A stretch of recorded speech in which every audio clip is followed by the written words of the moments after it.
Aktor senior Epy Kusnandar meninggal dunia pada Rabu, 3 Desember tahun 2025 pukul 14.24 WIB.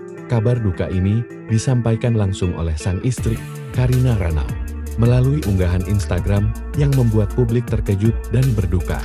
Jenazah Epy disemayamkan di Harmony Residence 88, Jagakarsa, Jakarta Selatan, dan rencananya dimakamkan di TPU Jaruk, Purut pada 4 Desember tahun 2025 pukul 8 WIB.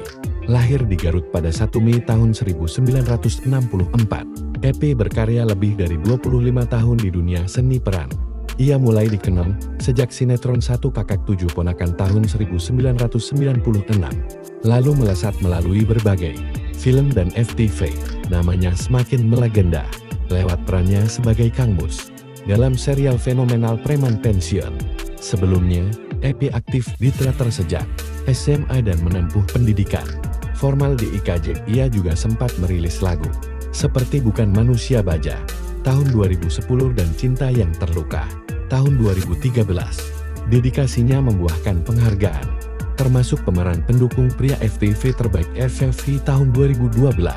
Pada tahun 2010-2011, Epy divonis dokter mengidap tumor bagi kanker otak stadium akhir dan diprediksi hanya hidup 4 bulan.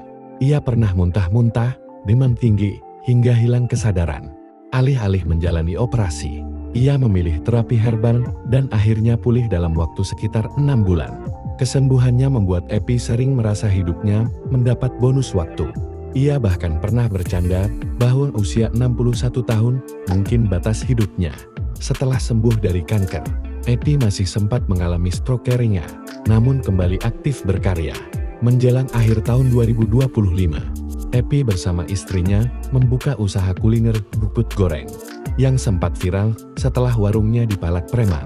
Kepergiannya meninggalkan duka mendalam bagi keluarga, sahabat, rekan seprofesi, dan masyarakat yang tumbuh bersama karya-karyanya. Epy dikenang sebagai sosok hangat, tekun, dan penuh dedikasi dalam seni peran Indonesia.